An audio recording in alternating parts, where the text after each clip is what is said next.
نادر خان صاحب رحمۃ اللہ علیہ اور ان کی اہلیہ محترمہ کے ایصال ثواب کے لیے سجائی گئی ہے، اور آج ان کے بچوں کی جانب سے افطاری کا اہتمام بھی کیا گیا ہے اس نیت سے کہ آج فتح مکہ کا دن بھی ہے، اور انشاءاللہ العزیز کیونکہ وقت اپنے دامن میں اتنی وسعت نہیں رکھتا تو میں آج آپ کو بڑا تاریخی پس منظر مختصر انداز میں بیان کروں گا، لیکن انشاءاللہ آپ کے علم میں بھی اضافہ ہوگا اور تاریخ اسلام سے بھی آپ واقف ہوں گے۔ آج کا دن تاریخ کا بہت بڑا دن ہے، اور قرآن ایک آپ اندازہ لگائیں کہ ایک وہ دن تھا کہ جب کفار اور مشرکین نے نبی علیہ الصلوۃ والسلام پر مکے کی زمین کو تنگ کیا اور آپ کو اذیتیں پہنچائیں، اور اللہ کی طرف سے حکم ہوا کہ آپ ہجرت کریں۔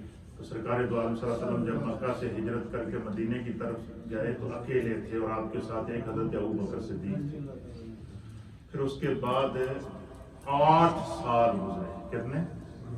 ہجرت کے بعد 8 سال گزر گئے، اور 8 سال کے بعد 8 سال تک پھر دوبارہ آپ حرم میں نہیں آ سکے، خانہ کعبہ کی زیارت کے لیے نہیں آ سکے، عمرے کے لیے نہیں آ سکے، اور 8 سال سے عرصہ دیکھیں کتنا بڑا عرصہ ہوتا ہے۔ اور اس دوران غزوہ بدر ہوا، اس دوران غزوہ احد ہوا، اس دوران غزوہ خندق ہوا، اس دوران مختلف قسم کے غزوات، یہ ساری بیٹل آف اسلام ہیں، یہ ساری جنگیں ہوئی ہیں، اس میں کئی صحابہ اکرام شہید ہوئے، اور مسلمانوں کو بعض صحابہ تو وہ تھے کہ جن کو 2 جگہ ہجرت، 2 مرتبہ ہجرتیں کرنی پڑی، اسلام کے لیے اپنا مال جان کاروبار سب کچھ چھوڑ کر مکہ سے مدینہ آ گئے۔ تو پھر ایک وقت ایسا آیا کہ جب اسلام کی تعداد بڑھنا شروع ہو گئی، مسلمانوں کو اللہ تعالیٰ نے سب سے پہلی فتح، جس طرح کہ میں نے آپ کی خدمت میں پیش کر دیا، بدر کے مقام پر اللہ تعالیٰ نے پہلے 1000 فرشتے نازل کیے، پھر 3000 فرشتے نازل کیے، پھر 5000 فرشتے نازل کیے، اور اسلام کو اللہ تعالیٰ نے اس کو فتح مبین کا ذکر، اس کو اللہ تعالیٰ نے جو ہے وہ یوم الفرقان قرار دیا، بدل کے حق اور باطل کے دن قرار دیا، اور لقد نصرکم اللہ ببدر وانتم اذلہ کہہ کر کے اللہ تعالیٰ نے اسلام کی شان و شوکت کو بیان کیا کہ مسلمان تعداد میں تھوڑے تھے، ساز و سامان بھی نہیں تھا، لیکن اللہ نے مدد نازل کر دی، نبی پاک کی دعا قبول ہوئی۔ پھر قرآن کریم اس منظر کو بیان کرتا ہے کہ نبی علیہ الصلوۃ والسلام اتنی مشکلات سے گزرنے کے بعد، اتنے غزوات سے گزرنے کے بعد اسلام دن بہ دن پھیل رہا ہے، بڑھ رہا ہے۔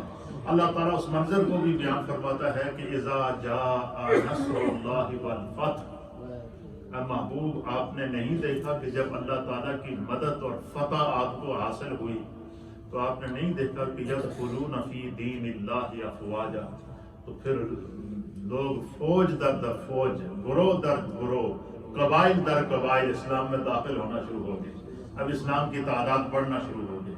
پھر ایک موقع ایسا آیا کہ اللہ کے حبیب علیہ الصلوۃ والسلام نے فرمایا اب ہم جو ہے وہ، آپ صحابہ اکرام سے کہا کہ آپ نے بہت جدائی برداشت کر لی ہے، اب تیاری کرو، تو اب ہم عمرے کے لیے جائیں گے مدینہ طیبہ سے۔ کس کے لیے جائیں گے؟ عمرے کے لیے جائیں گے۔ تو سن 7 ہجری کو ذی الحجہ کے مہینے کے اندر جو ہے وہ ذی الحجہ کا مہینہ تھا، ذی الحج کے مہینے کے اندر اللہ کے حبیب علیہ الصلوۃ والسلام نے جو ہے وہ صحابہ اکرام کو فرمایا کہ عمرے کی تیاری کرو۔ جیسے کہ صحابہ اکرام اور صحابیات عمرے کے لیے تیار ہوئے، تو یہ پہلا وہ قصد تھا ہجرت کے بعد مدینہ سے مکہ کی طرف جانے کا۔ تو آپ کے ساتھ 1400 صحابہ اکرام اور صحابیات تیار ہوئے۔ کتنی؟ 1400 صحابہ اکرام تیار ہوئے، ان کے ساتھ سینکڑوں کی تعداد میں، ہزاروں کی تعداد میں اونٹ اور جانور تھے جن کی قربانی کرنی تھی۔ حضور نے فرمایا تھا کہ ہر ایک اپنے ساتھ ایک جانور بھی لے کے چلو، ہم خانہ کعبہ میں پہنچیں گے، وہاں پر عمرہ ادا کریں گے، اور ہر ایک جو ہے وہ ایک ایک اونٹ اور ایک ایک بکری، جو جس کو جو اللہ نے توفیق دیا وہاں خدا کا شکر ادا کرنے کے لیے ہم کیا کریں گے، ان کو جانوروں کو ذبح کریں گے۔ اب یہ قافلہ جب مقام حدیبیہ پر پہنچا تو کفار اور مشرکین نے پھر آ کر وہاں پر راستہ روک دیا، انہوں نے کہا کہ آپ عمرے کے لیے نہیں جا سکتے، عمرے کے لیے جانے کے لیے روک دیا۔ پھر وہاں پر سرکار دو عالم صلی اللہ علیہ وسلم کے درمیان اور کفار مکہ کے درمیان ایک معاہدہ ہوا، جس معاہدے کو تاریخ اسلام کے اندر صلح حدیبیہ کہتے ہیں۔ اس کے کچھ شرائط طے ہوئے اور ان شرائط کے اندر باقاعدہ یہ لکھا گیا، اور سرکار دو عالم صلی اللہ تعالیٰ علیہ وسلم نے جو ہے وہ اس معاہدے کی شرائط کو خود اپنے ہاتھوں سے لکھا، اور بظاہر وہ شرائط بہت مشکل تھی۔ اور اب اللہ کے حبیب علیہ الصلوۃ والسلام کو تو خداوند قدوس نے سارا علم عطا فرمایا تھا کہ اس وقت جو کفار اور مشرکین آپ کو عمرہ پہ جانے کے لیے روک رہے ہیں، تو وہ بظاہر تو بڑی شرائط مشکل رکھی، ان میں سے انہوں نے پہلی شرط رکھی کہ مسلمان اس سال عمرہ کیے بغیر واپس چلے جائیں گے، یہیں حدیبیہ سے یہاں سے واپس چلے جائیں گے، اور پھر فرمایا کہ اگلے سال جب عمرہ کے لیے آئیں تو وہ اپنی تلواریں میان میں رکھ کر آئیں گے اور اپنے ہتھیار ساتھ لے کر نہیں آئیں گے، اور جو مسلمان مکہ سے مدینہ چلا جائے تو اسے جو ہے وہ واپس کر دیا جائے گا، اور جو مدینے سے مکہ جائے تو اسے واپس نہیں کیا جائے گا۔ سخت قسم کی کڑی شرائط کفار نے اور کفار مکہ اور حضور علیہ السلام کے درمیان طے آئی، حتیٰ کہ حضرت فاروق اعظم رضی اللہ تعالیٰ عنہ مولا کائنات جناب حضرت علی المرتضیٰ کرم اللہ وجہہ الکریم، ان صحابہ اکرام نے باقاعدہ نبی علیہ السلام کے سامنے جو ہے وہ انہوں نے عرض کیا کہ یا رسول اللہ اتنے سخت شرائط ہیں، ہم ان کی بات کیوں مانیں؟ لیکن اللہ کے حبیب علیہ السلام نے فرمایا کہ جو بات میں جانتا ہوں وہ تم نہیں جانتے، اس دفعہ ایسا ہی کرتے ہیں۔ پھر سرکار اسی طریقے سے جب حضور نبی علیہ السلام نے 1400 صحابہ کے ساتھ عمرے پہ جانے سے پہلے حضرت عثمان غنی رضی اللہ تعالیٰ عنہ کو سفیر بنا کر بھیجا، اور جب سفیر بنا کر مکے میں بھیجا تو اہل مکہ نے ان کو روک دیا اور ادھر خبر بھیج دی، جاسوس بھیج دیا کہ بھائی ان کو بتائیں کہ عثمان کو شہید کر دیا گیا۔ نبی علیہ السلام نے وہاں پر 1400 صحابہ کی بیعت لی ہے۔ قرآن کریم فرقان مجید میں سورہ الفتح ہے، اور سورہ الفتح کی آیت نمبر 18 سے لے کر 20 تک، 18، 19 اور 20 میں اللہ تعالیٰ نے جو ہے یہ 26واں سپارہ ہے، اور سورہ کا نام ہے سورہ الفتح، اور اس کی ورس نمبر ہے 18 till 20۔ یہ ان آیات کے اندر اللہ تعالیٰ نے اس بیعت کا ذکر کیا۔ حضور علیہ السلام نے 1400 صحابہ سے بیعت لی کہ اگر عثمان کو انہوں نے شہید کر دیا تو ہم میں سے ہر ایک عثمان کے خون کا بدلہ لے گا۔ پھر سرکار ہر ایک صحابی نے آ کر حضور کے ہاتھ پر بیعت کی۔ پھر آخر میں نبی علیہ السلام نے اپنا ایک ہاتھ فرمایا کہ یہ میرا جو ہاتھ ہے یہ عثمان کا ہاتھ ہے، اور یہ میرا ہاتھ ہے۔ فرمایا یہ عثمان کا ہاتھ ہے، یہ میرا ہاتھ ہے، اور اپنے ایک ہاتھ کو دوسرے ہاتھ میں دے کر حضور نے فرمایا یہ اب میں عثمان کی طرف سے بیعت کروں۔ اور ادھر کفار مکہ نے حضرت عثمان غنی رضی اللہ تعالیٰ عنہ سے کہا کہ آپ مکہ آئیے، آپ چلو آپ خانہ کعبہ کا طواف کر لیں، آپ عمرہ ادا کر لیں۔ تو حضرت عثمان غنی نے وہاں پر طواف کرنے سے انکار کر دیا۔ ان کی محبت کا عالم دیکھیں، تاریخ نے ان الفاظ کو لکھا ہے۔ حضرت عثمان غنی نے کہا جی کہ تم کہتے ہو طواف کر لوں یا عمرہ کر دوں، میں تو اپنا کعبہ حدیبیہ میں چھوڑ کر آیا ہوں، اور میں کہ رب کعبہ کی قسم میں اس وقت تک خانہ کعبہ کا طواف نہیں کروں گا جب تک کہ رسول اللہ پہلے طواف کروں۔ میں حضور علیہ السلام کو چھوڑ کر کبھی طواف نہیں کروں گا۔ اور وہاں جو مسلمانوں حضور علیہ السلام نے 1400 صحابہ کی بیعت لی، اللہ تعالیٰ نے اس منظر کو بیان فرمایا کہ لَقَدْ رَضِيَ اللَّهُ عَنِ الْمُؤْمِنِينَ إِذْ يُبَايِعُونَكَ تَحْتَ الشَّجَرَةِ۔ اور ایک درخت کے نیچے حضور نے 1400 صحابہ کو بٹھا کر بیعت کی۔ اللہ تعالیٰ نے فرمایا کہ لَقَدْ رَضِيَ اللَّهُ عَنِ الْمُؤْمِنِينَ۔ وہ جتنے 1400 کے 1400 صحابہ جنہوں نے میرے مصطفیٰ کریم کے ہاتھ پر بیعت کی تھی، اللہ فرماتا ہے کہ خدا ان سے راضی ہو گیا ہے، وہ خدا سے راضی ہو گیا۔ وہاں پر اللہ تعالیٰ نے ان کی بخشش کا اعلان فرمایا ہے۔ پھر اسی طریقے سے پھر اس معاہدے کے تحت حضور علیہ السلام نے کہا کہ جب معاہدہ ہو جائے تو معاہدے پر عمل کیا جائے، ہم یہاں سے عمرہ کرنے نہیں جائیں گے، واپس جائیں۔ 1400 صحابہ جب وہاں سے واپس جانے لگے، حضور نے فرمایا کہ پھر واپس جانے سے پہلے ایسا کرتے ہیں کہ جتنی قربانیاں، جتنے جانور آپ اونٹ اور وہ جانور لائے ہیں ساتھ، ان سب کی اسی مقام پر قربان کیا۔ ان سب جانوروں کو وہیں پر قربان کیا گیا۔ قربان کرنے کے بعد مسلمان واپس آ گئے، اب معاہدہ ہونے کے بعد اب مسلمان معاہدے پر ابھی تک قائم تھے، تو کفار نے اس معاہدے کو توڑ دیا۔ بعد میں کفار نے معاہدے کو توڑ دیا اور اس نیت سے توڑا کہ وہ یہ سمجھے کہ یہ جو 1400 صحابہ لے کر مسلمان جو ہے وہ آدھے راستے سے واپس چلے گئے، اس کا مطلب ہے کہ ان کی طاقت کمزور ہے۔ وہ اپنے آپ کے کیا سمجھے تھے؟ کفار مکہ سمجھے تھے کہ ان کی طاقت شاید کمزور ہے، لہٰذا جو ہے وہ ہم نے تو معاہدہ اس لیے کیا تھا کہ ان کو وقتی طور پر سر سے ٹال دیں، تو انہوں نے معاہدے کی خلاف ورزی کی۔ اب جب معاہدے کی خلاف ورزی کی تو اب سرکار دو عالم صلی اللہ تعالیٰ علیہ وآلہ وسلم نے رمضان المبارک 10 رمضان المبارک سن 8 ہجری کا دن، کتنا؟ کون سا؟ 10 رمضان المبارک سن 8 ہجری کا دن تھا، تو سرکار دو عالم صلی اللہ تعالیٰ علیہ وسلم آپ مسجد نبوی شریف اپنے حجرہ مبارک سے باہر تشریف لائے اور آپ نے اعلان فرمایا کہ اب ہم نے مکہ فتح کرنے کے لیے جانا ہے۔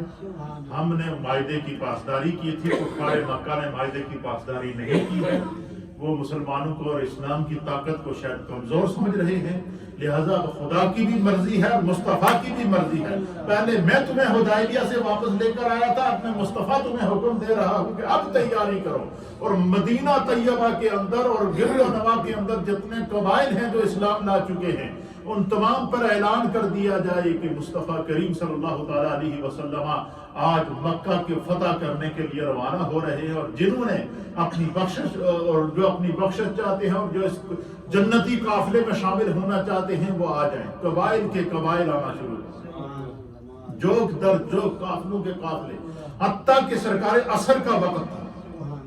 عصر کے وقت سرکار دو عالم صلی اللہ علیہ وسلم 10 رمضان المبارک، اہل سیر نے لکھا ہے، علامہ ابن ہشام نے، اور اسی طریقے سے سیرت حلبیہ کے اندر بھی اس منظر کو بیان کیا گیا کہ 10 صحابہ اکرام رضوان اللہ تعالیٰ علیہ 10 رمضان المبارک کو صحابہ اکرام جب حضور نے اعلان فرمایا تو صحابہ اکرام رضوان اللہ تعالیٰ علیہم اجمعین اور صحابیات کے قافلوں کا قافلہ وہاں سے آنا شروع ہو گئے اور مدینہ شریف میں جمع ہونا شروع ہو گئے، اور ہزاروں کی تعداد میں وہ قافلے جمع ہو گئے۔ جب ہزاروں کی تعداد میں قافلے جمع ہوئے تو ایک روایت کے مطابق علامہ ابن حجر عسقلانی رحمۃ اللہ علیہ نے، اسی طریقے سے سیرت حلبیہ کے اندر، سیرت ابن ہشام کے اندر، اور اسی طریقے سے محدثین اکرام نے جو ہے وہ فتح مکہ کے باب کے اندر اس حدیث کو نقل فرمایا ہے کہ اس وقت جو صحابہ اکرام جمع ہوئے، ایک روایت کے مطابق ان کی تعداد 14,000 تھی۔ کتنی تھی؟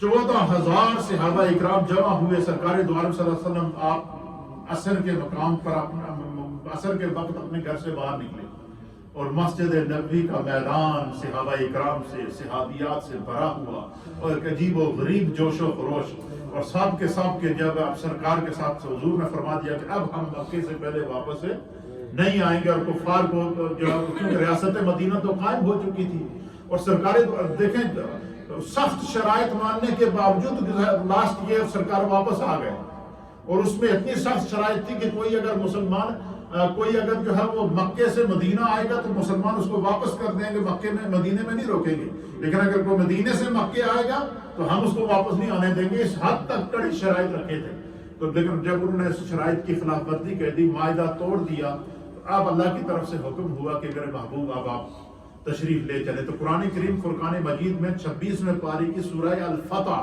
کیا نام ہے؟ اس سورہ الفتح میں اللہ تعالیٰ نے اس جو ہے وہ فتح مکہ کے منظر کو بیان کر کے فرمایا کہ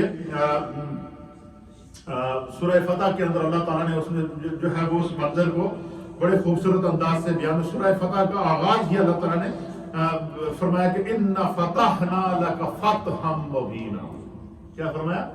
ان فتحنا لک فتحا مبینا، اے رسول کریم بے شک ہم نے آپ کو بہت واضح فتح عطا فرمائی۔ اب جب 14,000 صحابہ کا قافلہ وہاں جمع ہو گیا تو سرکار دو عالم صلی اللہ علیہ وسلم عصر کے بعد باہر تشریف لائے، حضور علیہ الصلوۃ والسلام نے جھنڈے منگائے، بڑے بڑے جھنڈے منگائے، اور سرکار دو عالم صلی اللہ علیہ وسلم نے اعلان فرمایا کہ بنی سلیم کہاں ہیں؟ مختلف قبائل تھے. ایک قبیلے کا نام بنی سلیم تھا، ایک قبیلے کا نام بنی غفار تھا، ایک قبیلے کا نام جو ہے وہ بنو کعب تھا، ایک قبیلے کا نام جو ہے بنو جوہینہ تھا، ایک قبیلے کا نام بنو اشجع تھا. یہ جیسے ہمارے یہاں برادریاں خاندان ہوتے ہیں، اس طرح عرب کے جو قبائل تھے، ہر قبیلے اپنے قبائل کے ساتھ لوگ وہاں پر پہنچے. تو سرکار نے اعلان فرمایا کہ بنی سلیم کہاں ہیں. اور بنی سلیم جب وہ سامنے آئے تو ان میں سے ایک شخص کو سرکار دو عالم صلی اللہ تعالیٰ علیہ وسلم نے اپنے ہاتھ سے ایک جھنڈا دیا کہ یہ جھنڈا آپ اپنے قبیلے کے ساتھ رکھیں گے ہاتھ میں، اور جب قافلہ روانہ ہوگا تو آپ درود پاک پڑھتے ہوئے، استغفار پڑھتے ہوئے، نعرہ تکبیر لگاتے ہوئے آپ اس جھنڈے کو سنبھالیں گے. بنی سلیم قبیلے کو ایک جھنڈا عطا فرمایا. پھر اعلان فرمایا حضور علیہ الصلوۃ والسلام نے کہ بنی غفار کہاں ہے. قبیلہ بنی غفار، دیکھو نا ایک حدیث ہم سناتے کہ ان ابی ذر غفاری رضی اللہ تعالیٰ عنہ. بہت ساری حدیثیں ایسی ہیں جو حضرت ابو ذر غفاری رضی اللہ تعالیٰ عنہ سے روایت ہیں. تو ابو ذر غفاری کو غفاری اس لیے کہتے ہیں کہ یہ قبیلہ غفار سے تعلق رکھتے ہیں. تو ابو ذر غفاری، بعض لوگ جو زیادہ اردو پڑھنا یا عربی پڑھنا نہیں جانتے تو وہ ابو ذر غفاری کہہ دیتے ہیں. غفاری نہیں، یہ غفاری ہے، قبیلہ غفار سے ان کا تعلق ہے. حضور علیہ السلام نے فرمایا بنو غفار کو بلا. پھر بنی غفار آئے. حضور علیہ السلام نے ایک اسلام کا جھنڈا ان کے ہاتھ میں دیا کہ ایک جھنڈا آپ اپنے ہاتھ میں رکھیں گے، قافلے کے ساتھ جب چلیں گے تو آپ نے بھی جھنڈا کو لہرانا ہے. پھر اسی طریقے سے سرکار دو عالم صلی اللہ علیہ وسلم نے فرمایا کہ بنو اسلم کو بلاؤ. بنو اسلم جو تھا یہ مدینے کا بڑا قبیلہ تھا، اور جب ان کو بلایا تو سرکار دو عالم صلی اللہ علیہ وسلم نے بنو اسلم کو 2 جھنڈے دیے. فرمایا 2 جھنڈے آپ نے لہرانے ہیں جب یہاں سے قافلہ روانہ ہو. پھر سرکار دو عالم صلی اللہ تعالیٰ علیہ وسلم نے فرمایا بنو کعب کو بلا. جب بنو کعب کو بلایا تو حضور علیہ الصلوۃ والسلام نے بنو کعب کو ایک جھنڈا دیا. فرمایا اس جھنڈے کو آپ نے قافلے کے اندر لہرانا ہے جب قافلہ روانہ ہو. پھر سرکار دو عالم صلی اللہ تعالیٰ علیہ وسلم نے فرمایا کہ بنو مزینہ کو بلاؤ. بنو مزینہ ان سے بھی بڑا قبیلہ تھا، اور سرکار دو عالم صلی اللہ تعالیٰ علیہ وسلم نے ان کو 3 جھنڈے دیے. حضور نے فرمایا جب آپ کا قافلہ روانہ ہو تو آپ نے یہ 3 جھنڈے اپنے سامنے لہراتے ہوئے چلنا ہے، اور پورے جلال کے ساتھ مکے میں جانا ہے. ہم نے پورے شان و شوکت کے ساتھ جانا ہے، اسلام کی طاقت کو منوانا ہے، اور اسلام کو جو ہے وہ کائنات عالم کو ہم نے دکھانا ہے. پھر جو ہے وہ اسی طریقے سے پھر فرمایا بنو اشجع کو بلایا. بنو اشجع کو بلایا گیا، ان کو 2 جھنڈے دیے. اس طرح کو تقریباً 10 سے 12 جو بڑے بڑے قبائل تھے ان کو حضور نے اپنے ہاتھ سے جھنڈے تقسیم کیے. تقسیم کرنے کے بعد پھر سرکار دو عالم صلی اللہ علیہ وسلم نے باقاعدہ صف بندی کی ہے. قافلہ کچھ لوگ آگے، کچھ اس سے پیچھے، کچھ اس سے پیچھے. اب مجھے بتائیں کہ 14,000 کا جب لشکر روانہ ہوا ہوگا، اور ان کے ساتھ تلواریں تھیں، ان کے ساتھ تیر تھے، اور جو صحابہ اکرام خوش اعلان صحابہ اکرام تھے جن کو ان میں سے حضرت ابو رواحہ رضی اللہ تعالیٰ عنہ بارگاہ نبوی کے شاعر تھے، حضرت حسان بن ثابت رضی اللہ تعالیٰ عنہ بارگاہ نبی کے شاعر تھے.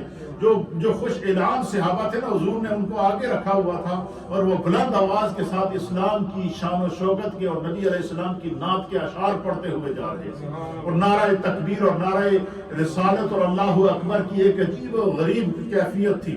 14,000 صحابہ اکرام کا جلوس قافلہ اس لشکر اسلام مصطفیٰ کریم کی قیادت کے اندر فتح مکہ کے لیے سن 10 رمضان المبارک عصر کے بعد 8 ہجری کو مدینہ طیبہ سے روانہ ہوا. اور وہاں پر دیکھیں اب جب قافلہ روانہ ہوا، دیکھیں عصر اور مغرب کے درمیان کتنا وقت ہوتا ہے، کم وقت ہوتا ہے.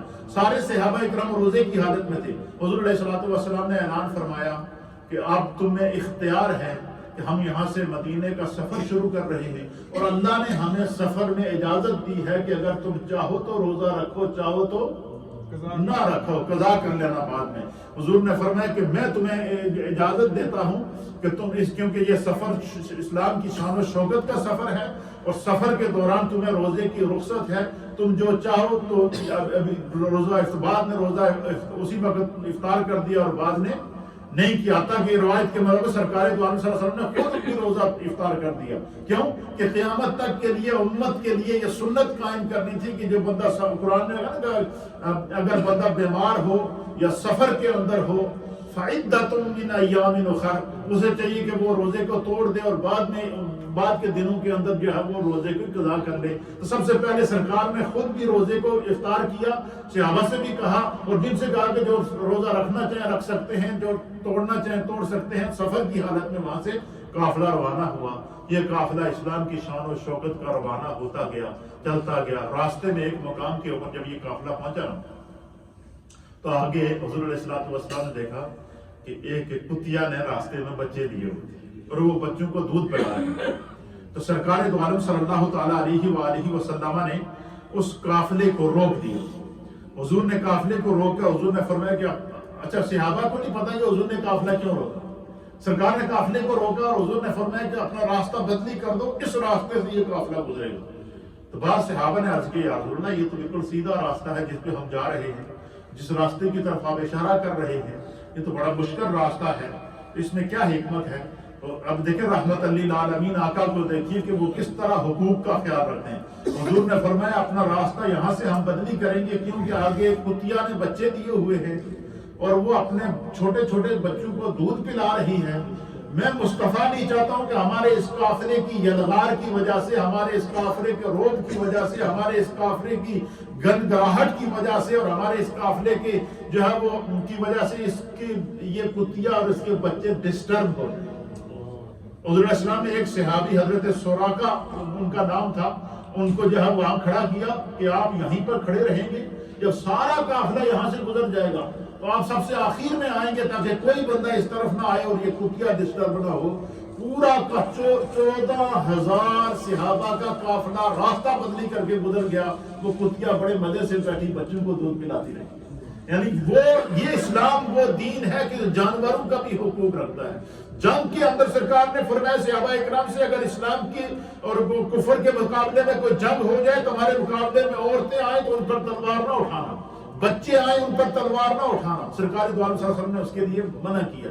پھر اسی طریقے سے یہ قافلہ چلتا گیا اور پھر راستے میں ادھر حضور علیہ السلام کے چچا حضرت عباس، یہ قافلہ کدھر جا رہا؟ مکے کی طرف، اور مکے سے حضور علیہ السلام کے چچا حضرت عباس آ رہے ہیں اونٹ پر سامان لادا ہوا اور اس نیت سے آ رہے ہیں کہ میں سرکار پر ایمان لاؤں گا اور حضور علیہ السلام پر ایمان لا کے مدینے میں سرکار کے ساتھ رہوں گا۔ اب مجھے بتائیں وہ کیا منظر ہوگا؟ تو راستے میں حضور علیہ السلام کے چچا حضرت عباس سے سرکار کی ملاقات ہوئی اور حضرت عباس نے اونٹ کے سب پہ سامان لادا ہوا، ان کو دیکھ کے سرکار کے چہرہ خوشی سے کھل اٹھا۔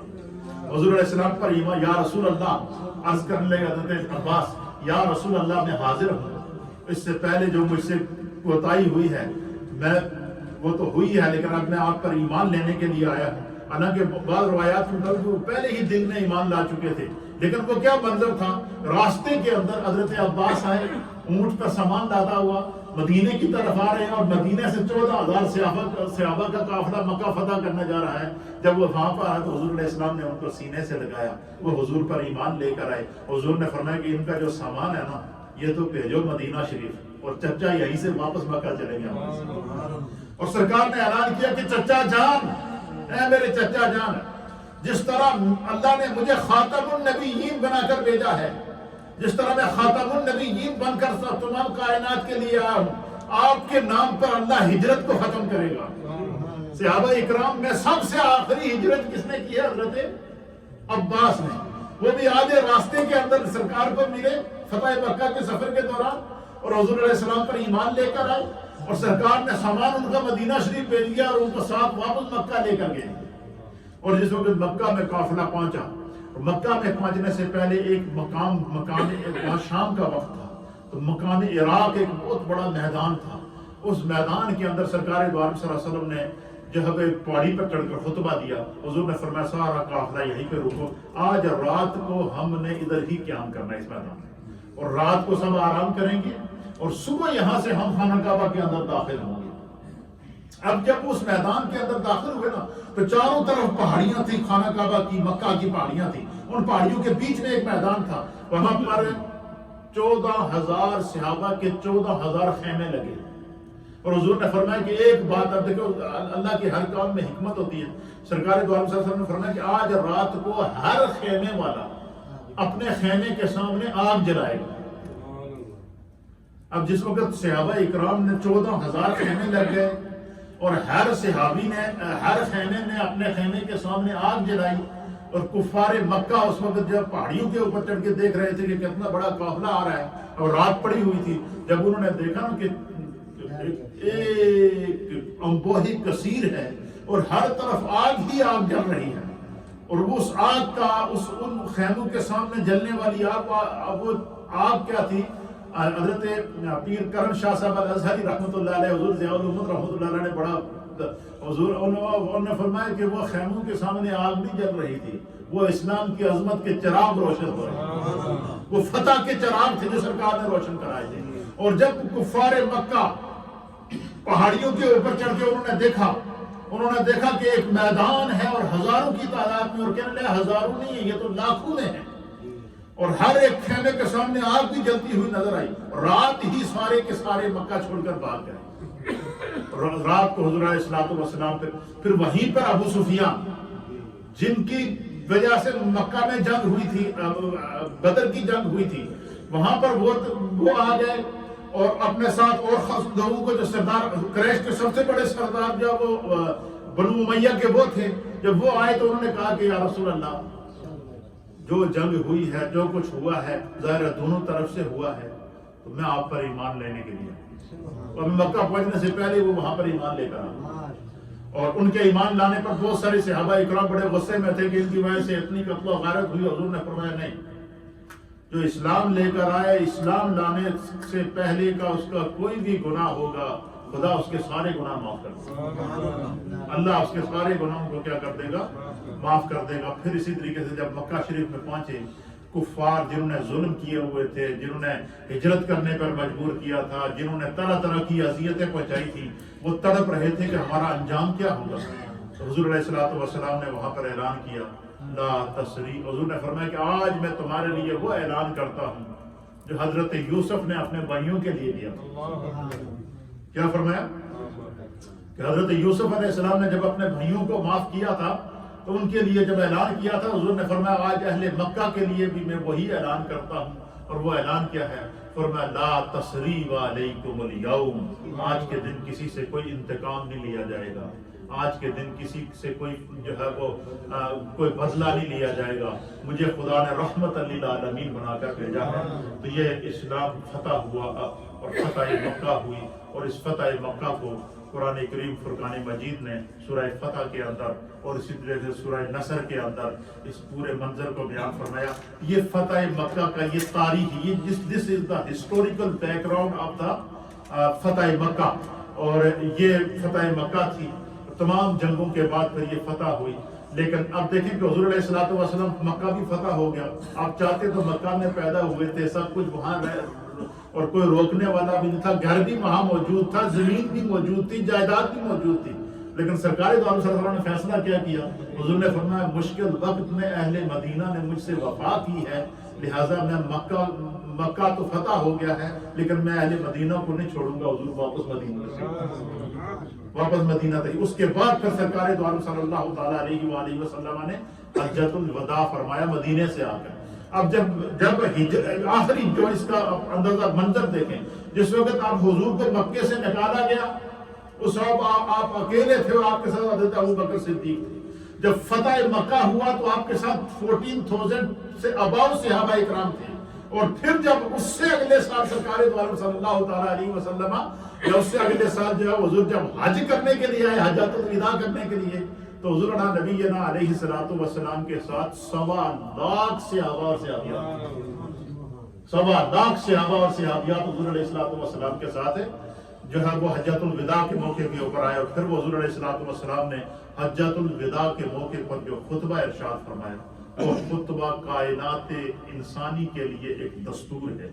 آج بھی ہم کہتے ہیں کہ آج بھی اگر لوگ کہتے ہیں نا پوری دنیا میں امن کیسے قائم ہو، پوری دنیا سے دہشت گردی کیسے ختم ہو، ہم کہتے ہیں کہ آج بھی اگر یونائٹڈ نیشن اقوام متحدہ کے اندر سرکار دو عالم صلی اللہ علیہ وسلم کا جو حجۃ الوداع کا خطبہ ہے، اس حجۃ الوداع کے خطبے کو اگر آپ یونائٹڈ نیشن کے چارٹر کا حصہ بنا دیں، پوری دنیا کے اندر امن قائم ہو۔ پوری دنیا کے اندر سے دہشت گردی ختم ہوگی. پوری دنیا میں کوئی بھی انسان چاہے کسی بھی مذہب سے تعلق رکھتا ہو اس کو انصاف ملے گا، کیونکہ میرے مصطفیٰ نے نظام ایسا قائم کیا ہے جو قیامت تک کے لیے انسانیت کے لیے رہنمائی کرتا رہے گا. ذکر شریف.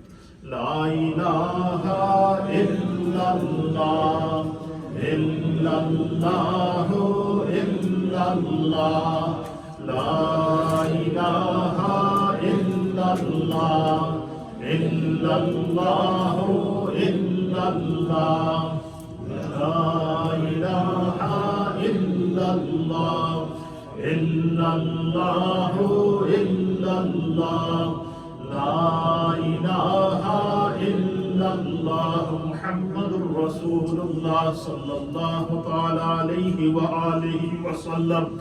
اللہ اللہ اللہ اللہ